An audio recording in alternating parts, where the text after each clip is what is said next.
एक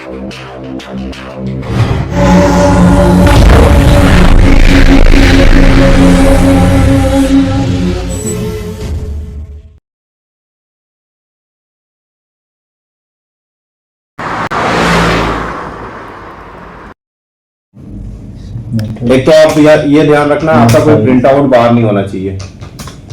कुछ तो नए हो कुछ पुराने हो, वहां पे प्रिंटर पे कोई भी एडिशनल पेपर नहीं होना चाहिए कि आपने प्रिंट आउट देके और भूल गए आप। दूसरा, कहीं भी लूज क्रोमेटोग्राम नहीं होना चाहिए, कहीं भी टीयर्ड क्रोमेटोग्राम नहीं होना चाहिए, आधा क्रोमेटोग्राम नहीं होना चाहिए, फटा क्रोमेटोग्राम ना हो, ठीक है। वेट स्लिप्स नहीं होनी चाहिए इधर उधर, और क्लीनलीनेस वगैरह का तो आपको पता ही है। गुड क्रोमेटोग्राफिक प्रैक्टिसेस में आपकी जो एसओपी बोलती है उसके हिसाब से आपका सीक्वेंस होना चाहिए, उसके हिसाब से आपका मेथड बना होना चाहिए, उसके हिसाब से आपका प्रोसेसिंग मेथड बना होना चाहिए, उसी के हिसाब से मेथड सेट बना होना चाहिए। और प्लस अगर हमारा सीक्वेंस चला रहा है सिस्टम में तो उतने ही सैंपल सेट में जितने हमारे बैच पेपर पड़े उतने वायर उसमें प्रेजेंट होनी चाहिए, कभी क्रॉस चेक करते। हाँ बराबर है, पिछली वायर वहां पे नहीं होनी चाहिए, और अनलेबल्ड वायर कोई नहीं होनी चाहिए, वो भी ध्यान रखना। लेबलिंग का ध्यान रखना है। इंस्ट्रूमेंट स्टेटस टैग अपडेट होना चाहिए, जितना काम हुआ है उतना आपकी रिपोर्ट में लिखा होना चाहिए। अगर आपने मोबाइल पेज में पीएच तक किया या सिर्फ बफर वेट किया तो बफर का वेट लेके उतना पोर्शन होना चाहिए। आपने पीएच मेंटेन किया तो पीएच मेंटेन तक का प्रोसीजर लिखा होना चाहिए। ये नहीं बोलना है बाद में कि नहीं जी हम एक साथ लिखते हैं मोबाइल पेज प्रिपरेशन, या कोई भी स्टेप रहेगा, आपने जितनी एक्टिविटी परफॉर्म कर दी है उतनी होनी चाहिए। लॉगबुक में एंट्री आपकी पहले जब आप स्टार्ट करोगे, इंस्ट्रूमेंट ऑक्यूपाई कर लिया तो वो ऑक्यूपाइंग टाइम है। अगर मान लीजिए आधे घंटे का आपने डीटी लगाया और 15 मिनट का लिमिट था उसका, तो लेकिन आपने जब से टेम्परेचर मेंटेन किया है तब से जब तक आप उस इंस्ट्रूमेंट को छोड़ोगे नहीं तब तक वो यूजेज टाइम की लॉगबुक है, आपकी रिकॉर्डिंग टाइम की लॉगबुक नहीं है, कि आपकी रिपोर्टिंग टाइम की लॉगबुक नहीं है। वो ध्यान रखना, हमेशा इंस्ट्रूमेंट यूजेज टाइम वाइड रहेगा और रिपोर्टिंग जो टाइम रहेगा वो कम रहेगा, कोई भी इंस्ट्रूमेंट हो। बैलेंस भी अगर आपने 4 मिनट तक यूज किया, एक सेकंड की प्रिंट आती है आपकी, उसमें तो सेकंड का ही प्रिंट आता है ना, बट यूजेज आप 4 मिनट 5 मिनट ऑक्यूपाइंग टाइम है।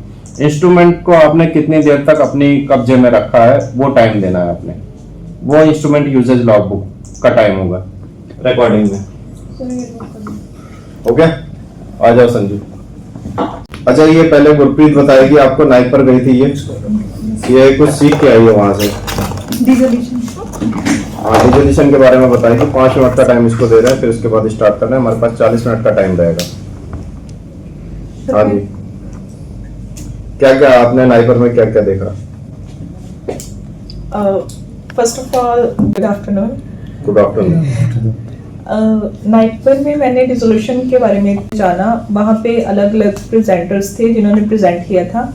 उन्होंने अलग अलग टॉपिक्स बताए थे डिसोल्यूशन के बारे में, अलग अलग टॉपिक्स लाइक कैलिब्रेशन, सारा कुछ बताया था उन्होंने कि डिसोल्यूशन वर्क कैसे करता है और डिसोल्यूशन के कौन से ऑपरेटर्स हैं, कौन से उसके जनरल चैप्टर्स हैं, सब कुछ बताया था। और हमारी जो फॉर्मुलेशन है वो कैसे वर्क करती है डिसोल्यूशन पे। और उन्होंने बताया था कि जैसे डिसोल्यूशन है हमारी, अगर हमारे इंसिडेंट्स हो जाते हैं, हम उसका कुछ भी, जैसे हमारा जो हमारी टैबलेट है वो डिसॉल्व नहीं होती, वो क्यों नहीं डिसॉल्व होती? हमारा प्रोडक्ट है जो फार्माकोपियल नहीं है, इन हाउस है, तो सबसे पहले हमने उसकी बीसीएस क्लासिफिकेशंस जो 4 उसकी क्लास है उसके बारे में पढ़ना है, उसकी सॉल्युबिलिटी परमेबिलिटी के बारे में पढ़ना है। उसके बाद उन्होंने बताया था कि जो उसका पहले हम छोटा बैच बनाएंगे, उसको देखेंगे, फिर अगर उसकी मतलब कि पास हो रहा है तो फिर हम उसको फर्दर आगे करेंगे। नेक्स्ट उन्होंने ये बताया था कि अगर हमारे कोई भी जैसे एक वो बन जाता है, जो हमारी डिसोल्यूशन जब हम टैबलेट डालते हैं तो वो डिसॉल्व नहीं होती, उसका एक क्लम्प सा बन जाता है नीचे, तो वो हमने नोटिस करना है कि वो जो क्लम्प बना है वो किस तरह से बना है, एक साइड पे बना है, सेंटर में बना है, या फिर उसके साथ शाफ्ट के साथ चिपक गया है, कैसे हमारी टैबलेट है जो वो कैसे किस तरह से डिसॉल्व नहीं हुई, या फिर उसकी ऊपर वाली कोटिंग ही निकली है या फिर वो पूरा ही निकल गया। तो वो उसके रिजल्ट्स हमने वो पता करने हैं और उसके एरियाज कैसे कैसे हैं, कितनी कितनी वेरिएशंस आई हैं, उसके बारे में पता करना है। नेक्स्ट उन्होंने बताया था कि जैसे हम डिजो लगाते हैं तो उसकी जो भी हमारी आती है ना, जैसे हम डिस्कार्ड कर लेते हैं वॉल्यूम, तो वो हमारा डिस्कार्ड वॉल्यूम है ना जो वो भी हमारा स्पेसिफाइड होना चाहिए कि हमने इतना ही डिस्कार्ड करना है, इतना इतना नहीं करना। जैसे उन्होंने बताया था 2 एग्जांपल्स लेके 0.3 ml और 9 ml। तो उन्होंने ये बताया था कि अगर हम 0.3 ml से डिस्कार्ड कर रहे हैं तो उसके एरियाज जो है उसमें वेरिएशंस आ रही हैं, और जो हम 9 ml के जो डिस्कार्ड कर रहे हैं वॉल्यूम, तो उसके जो एरियाज है उसमें वेरिएशंस आ रही हैं। तो हमने क्या करना है कि हमने अपना जो हमारा मेथड वैलिडेशन होगा उसमें देखना है, उसमें चेक करना है कि हमारा कितना हम वॉल्यूम ले और कितना डिस्कार्ड करें अपने रिंजिंग करने के लिए वॉल्यूमेट्रिक्स को या कुछ भी, तो उसके हमारे रिजल्ट हैं जो वो वेरिएशंस ना हो उसमें, उसके रिजल्ट हैं जो वो आ जाए। फिर उन्होंने बताया था इंसिडेंट्स के टॉपिक्स थे कि अगर हमारे कोई भी इंसिडेंट्स हो जाते हैं, ओएस हो जाते हैं या ओटी हो जाती हैं, तो हम उसके अलग अलग कॉजेज होते हैं, जैसे एनालिस्ट कम्युनिकेशन एरर या कुछ भी, या डिसोल्यूशन कैलिब्रेटेड नहीं है, या फिर अलग अलग कॉजेज। तो उन्होंने एक मेन कॉज बताया था कि जैसे एनालिस्ट एरर है तो उसकी अलग अलग रीडिंग्स आती हैं, तो हमने उसकी पिपटिंग सही नहीं थी या कुछ भी था, तो वो सब चीजें इन्वेस्टिगेशन के टाइम पे नोटिस पिपेटिंग के बारे में कुछ बताया था? पिपटिंग के बारे में बताया, टेक्निक नहीं बताई, वो बताया कि बाद में हम बबला डाल के वो करना, हमने पिपेट करना है, तो सबको पता है ना बबला। जैसे आपका 5 ml का पिपेट है, 2 टाइप के पिपेट आप यूज करते हो, कौन कौन सी है? ग्रेजुएटेड और बल्क या bulb? Bulb B bulb pipette, जिसको ट्रांसफर पिपेट भी बोलते हैं, तो वो यूज करते हो।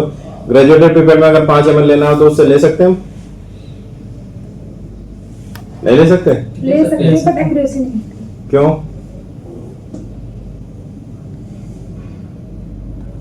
एक्यूरेसी होगी कि नहीं होगी? होगी या नहीं होगी?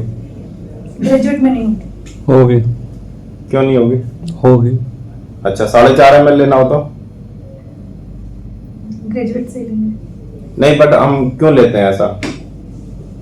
बल्ब पिपेट को हम वॉल्यूमेट्रिक पिपेट भी बोलते हैं। एक फिक्स वॉल्यूम अगर हमने मेजर करना है तो हम उसको लेते हैं, अगर हमने कम वॉल्यूम मेजर करना है या हमने बीच में कोई भी फ्रैक्शन ऑफ वॉल्यूम मेजर करना है तो हम ग्रेजुएटेड पिपेट यूज करते हैं।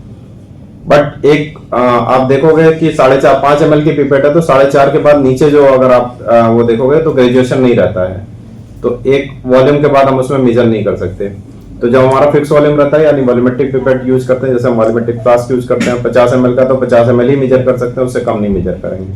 तो फिक्स वॉल्यूम मेजर करना है तो हमने वॉल्यूमेट्रिक पिपेट, बल्ब पिपेट या ट्रांसफर पिपेट हम उसको बोलते हैं, वही यूज करना है हमने। और जब हमने ट्रांसफर पिपेट लिया तो उसको हवा में रखते हैं या नहीं रखते? ग्लास के साइड ग्लास के साइड में रखते हैं, क्या वजह है? सर ट्रांसफर करते समय ग्लास के साइड पे रख के ट्रांसफर करते हैं। क्यों? पिपेट तो पिपेट हम कहीं भी रख के ट्रांसफर कर सकते हैं। नहीं सर, अगर हवा में रखेंगे तो पूरा ट्रांसफर नहीं होगा सर, ग्लास पे टच होगा तो जितना उसका आना चाहिए पूरा वॉल्यूम ट्रांसफर। ऐसा क्यों है? ग्लास पे क्यों टच करते हैं? डेड वॉल्यूम जिसका होता है उसका फाइनल का उसमें होता सारा ट्रांसफर हो जाता है। क्यों करते हैं भाई, कोई बताए?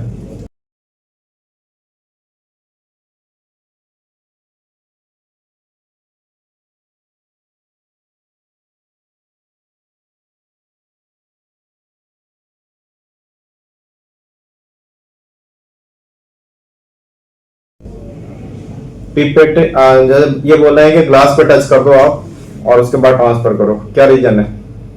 सर हवा में रखेंगे तो पूरा वॉल्यूम ट्रांसफर नहीं होता है, 1-2 ड्रॉप उसमें रह जाते हैं, और ग्लास पे टच करते हैं तो तो ये तो इनका कॉन्ट्राडिक्शन हो गया। इन्होंने बोला कि जी डेड वॉल्यूम तो बचा रहता है उसमें। नहीं सर, वो डेड वॉल्यूम है, वो तो ट्रांसफर नहीं होता है। पी लिया था उसका एक और रीजन है, जैसे अगर ऊपर से हम उसमें वो कर रहे हैं तो जो हमारा सॉल्वेंट उसमें क्या पड़ा है तो उसमें कुछ वो भी होते हैं, इवेपोरेट भी होते हैं, तो उससे भी रिजल्ट्स पे कोहेजन फोर्स सुना है आप लोगों ने? कोहेजन फोर्स एक होता है अडहेजन, एक होता है कोहेजन। क्या होता है?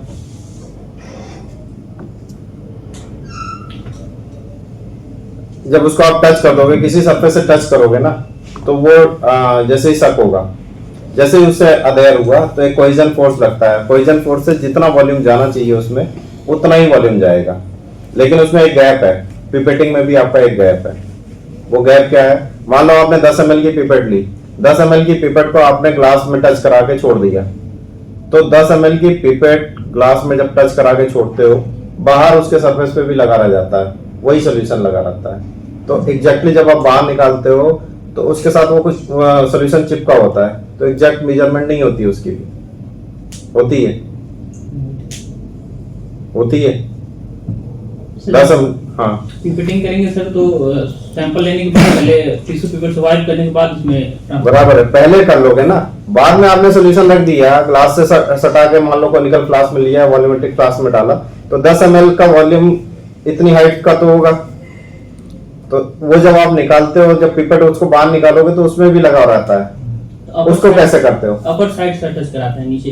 हाँ, तो वो ध्यान रखना है वॉल आपको। पे टच एक चीज तो ये हो गई। दूसरी चीज ये है कि जब आप स्टैंडर्ड का प्रिपरेशन कर रहे हो इस तरीके से वॉल्यूमेट्रिक पिपेट लेके, तो टेस्ट की प्रिपरेशन भी वैसे ही करनी है। कई बार लोग बोलते हैं जी हमने बबलर यूज किया, आप तो इस तरीके से बोलते हो, हमारे रिजल्ट तो सही आते हैं, उसकी वजह क्या है? दोनों में सेम सिमिलर ट्रीटमेंट अगर किया हुआ तो सही होगा, लेकिन पिपेटिंग की टेक्निक ये बोलती है कि आपका जो वॉल्यूम है उसको आपने किसी सरफेस ग्लास से टच कराया तो कोहेजन फोर्स से, जैसे ही आप देखो लिक्विड से टच होता है वो, तो एक कोहेजन फोर्स डेवलप होता है दोनों के बीच में, वो सक कर लेता है उतना वॉल्यूम, बाकी का थोड़ा सा वॉल्यूम बचा रहता है, वो डेड वॉल्यूम होता है, वो मेजरमेंट में काउंट नहीं होता, ऑलरेडी वो मतलब कैलिब्रेटेड है, और ट्रीटमेंट आपको सिमिलर देना है, ये ध्यान रखना है। एनीवे, तो ये पिपेटिंग बताया, और कुछ भी था? बस ये बताएं कि अगर एनालिस्ट ने कोई भी ऐसे इंसिडेंट कर दिया तो उसका पूछना है कि क्यों किया, उसको लैक ऑफ नॉलेज थी, उसके पास डॉक्यूमेंट्स नहीं थे, या फिर उसके पास मतलब जो भी वॉल्यूमेट्रिक्स इन्वेस्टिगेशन का प्रोसीजर होता है, इन्वेस्टिगेशंस पूरी करनी है। बेसिकली जब मर्डर हो गया तो कहाँ से हुआ, कौन कौन सी कड़ियां हैं, वो सारी चीजों से हमने बात करनी है। ठीक है, संजू आ जाओ, प्रेजेंट करना। अभी संजू की बारी है, आज प्रेजेंटेशन संजू का To be रहेगा। continued.